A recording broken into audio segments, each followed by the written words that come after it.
Bonjour à tous, on se retrouve pour ce chapitre numéro 3 intitulé Circulation impériale entre contraintes et liberté. Ce chapitre va nous permettre d'étudier quels sont les types de circulation au sein des empires coloniaux, en particulier les empires portugais et espagnols, et également de voir quel est le rôle du métissage, notamment les colonies espagnoles. C'est ce qu'on va voir en deuxième partie. Alors, on se lance. Alors, la première raison de circulation dans les empires coloniaux, c'est le développement de la traite atlantique.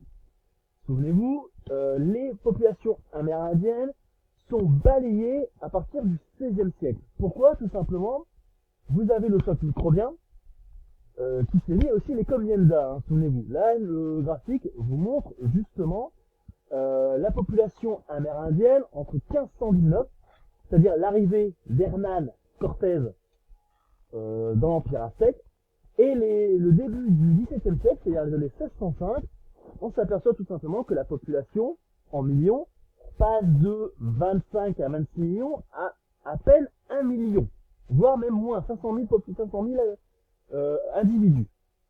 Alors, les raisons sont simples, vous le savez. Donc ces raisons sont les suivantes. Je parle évidemment de la variole, cette vaste épidémie qui a été apportée par les Européens dans les navires. Donc là vous avez le schéma typique de la variole, tel que vous pouvez le voir en sciences et vie de la Terre, en SVT. Les Indiens, je vous rappelle, n'avaient pas de système militaire développé pour la variole. Conséquence, la population a été balayée. L'encomienda, en travail français, souvenez-vous, a accéléré le processus. D'accord? Voilà une des raisons qui explique cette disparition soudaine des populations amérindiennes. Alors la conséquence, c'est qu'on avait besoin de main d'œuvre.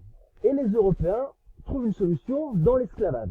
Alors l'esclavage, c'est quelque chose qui est déjà connu par les Européens. On a souvent tendance à penser que les Européens découvrent l'esclavage au 15e, 16e siècle. C'est faux. L'esclavage était la règle dans l'Antiquité. Souvenez-vous d'Athènes. Les esclaves, tant à Athènes qu'à Rome, donc dans l'Empire romain, existaient, puisque c'était généralement des prisonniers de guerre qui avaient été capturés avec leur famille durant les grandes campagnes, notamment les guerres médiques ou les conquêtes de Rome.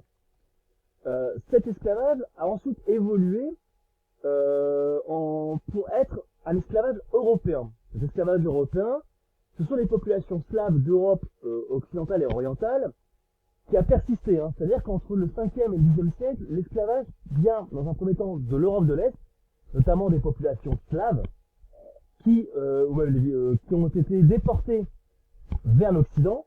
Vous avez aussi pour le sud de l'Europe un esclavage qui vient de Méditerranée, puisque le Moyen-Orient et les côtes nord-africaines pratiquaient l'esclavage. On pouvait acheter des esclaves notamment comme à Bagdad, comme à Corfou, par exemple. Et il persiste jusqu'au Xe siècle.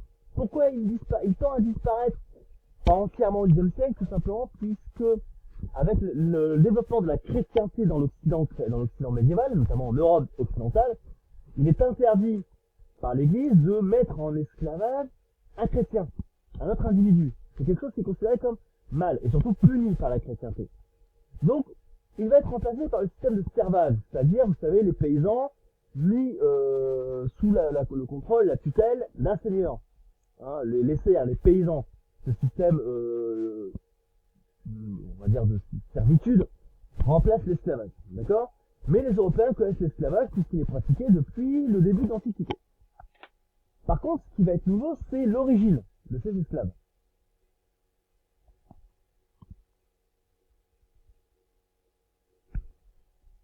Les Européens vont alors faire appel à l'esclavage des côtes africaines. Cet esclavage est déjà connu, c'est-à-dire que dans des régions comme le Mozambique ou encore l'Angola, l'esclavage est pratiqué.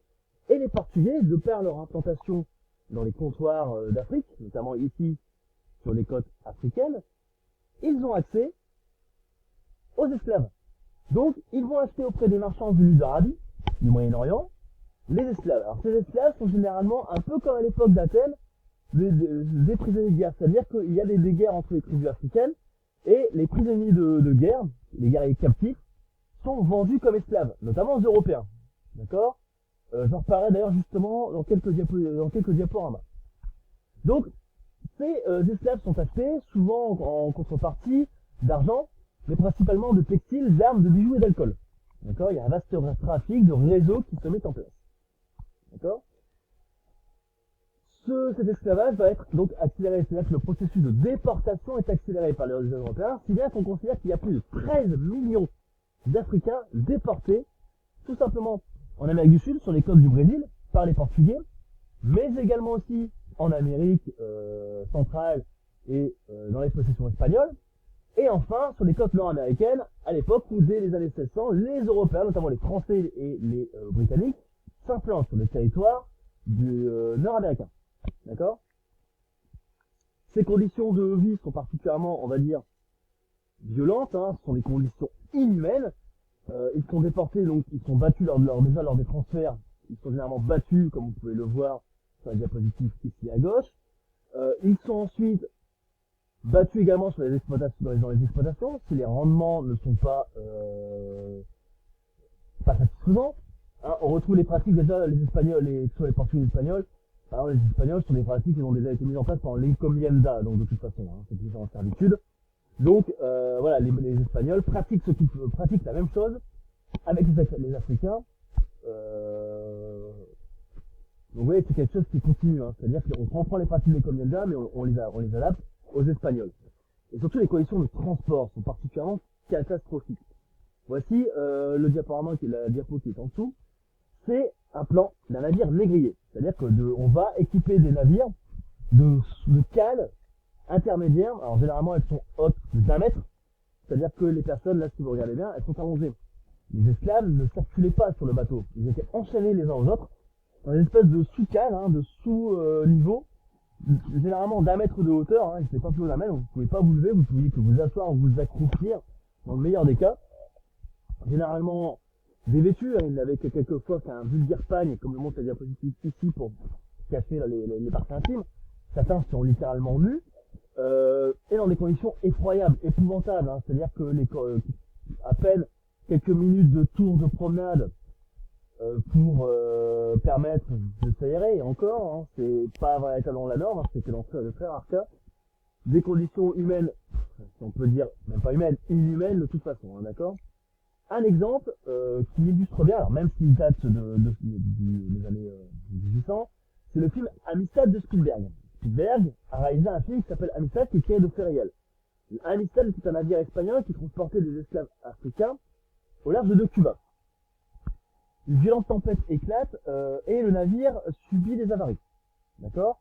Une cinquantaine d'esclaves décident de se mutiner, de se révolter et parviennent à prendre le navire et à rejoindre les côtes américaines. Ce navire est arraisonné par la marine américaine et un procès a lieu pour savoir justement si on doit soit rendre ces esclaves à l'Espagne, ou soit libérer et affranchir ces esclaves.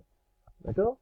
Le film est particulièrement intéressant parce qu'on voit certes la mise en place d'un procès entre la couronne espagnole et l'Amérique, mais on voit surtout les conditions inhumaines de transport. Hein. D'ailleurs, c'est le lien YouTube que je vous ai mis, que je vous invite à aller voir. D'accord? Donc, on a des conditions d'esclavage particulièrement difficiles, particulièrement inhumaines, hein, dans le but, évidemment, d'accélérer l'exploitation, surtout de tirer le plus de profit possible sur les plantations. L'autre conséquence de la circulation et surtout de l'exploitation de ces territoires, c'est le métissage. C'est-à-dire qu'on a, avec l'arrivée massive d'immigrants européens vers l'Amérique, on a une circulation et des échanges entre les Amérindiens. Vous savez que les Amérindiens ont été évangélisés, grâce notamment à la controverse de Valladolid de 1550-1551. D'accord? Du fait que des populations se sont évangélisées, il y a eu des mariages qui se sont faits entre les Espagnols et ces populations amérindiennes, de même que les Portugais. Le plus connu est Hernán Cortés et ses hommes, qui eux ont épousé des Amérindiennes. Donc on a la mise en place d'un métissage qui se met en place. Celle qui sera le symbole du métissage, c'est la Malinche, ou Malintzin. Elle est la femme d'Hernán Cortés. Elle sera celle qui l'accompagnera Cortés tout le long de la conquête du Nouveau Monde par Cortés, et surtout de l'Empire aztèque.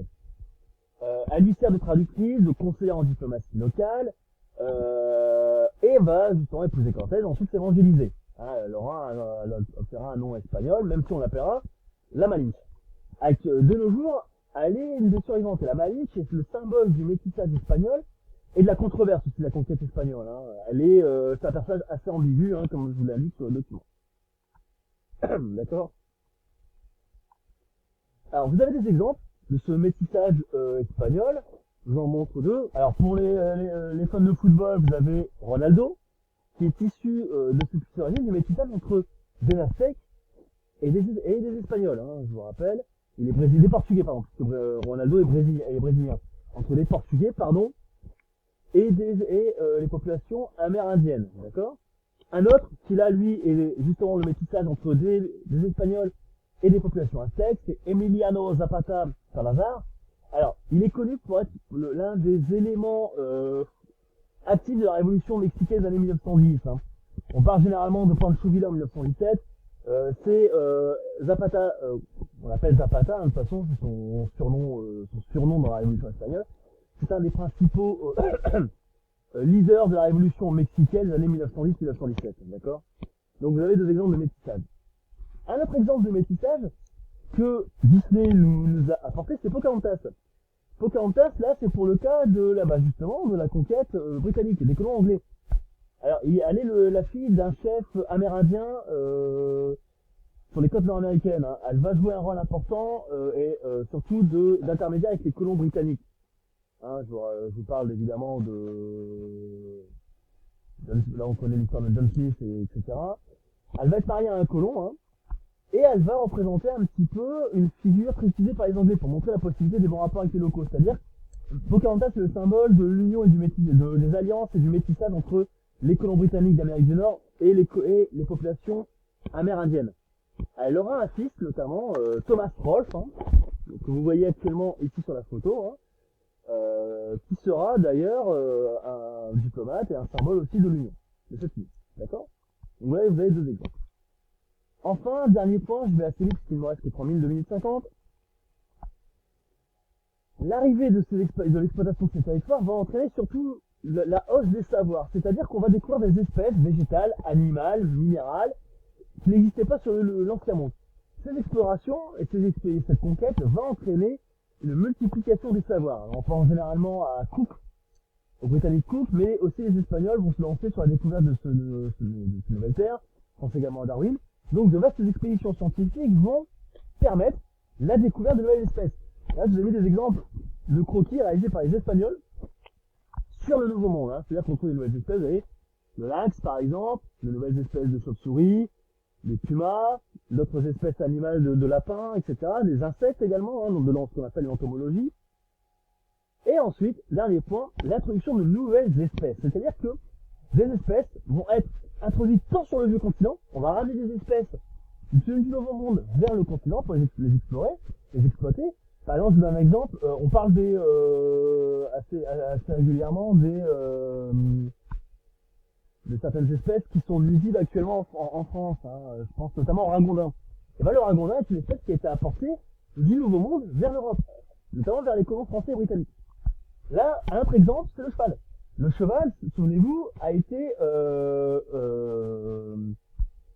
inconnu des Espagnols, puisque Moctezuma en parle justement. Il dit que c'est des espèces de cerfs. En réalité, les chevaux disparaissent à cause de l'évolution du climat et de la préhistoire en Amérique. Les Espagnols vont réintroduire les chevaux. Les chevaux vont être importés et vont ensuite proliférer sur le continent américain. D'accord? Donc voilà un petit peu justement quelles sont les circulations impériales dans ces empires coloniaux. C'est-à-dire dans un premier temps la hausse de l'esclavage qui va s'accélérer à partir du 16e siècle pour avoir son apogée au 17e et 18e siècle. Un métissage important entre les populations locales et les colons européens. Et enfin la hausse des savoirs, autant au niveau des animaux, de la végétation, de la faune, de la flore, mais également aussi l'introduction de nouvelles espèces, tant sur le Nouveau Monde que sur le vieux continent. Donc voilà, je m'arrête là pour aujourd'hui. Là, je pense que vous avez la capsule nécessaire pour travailler. Je vous retrouve sur Teams si vous avez des questions. Allez, à tout de suite.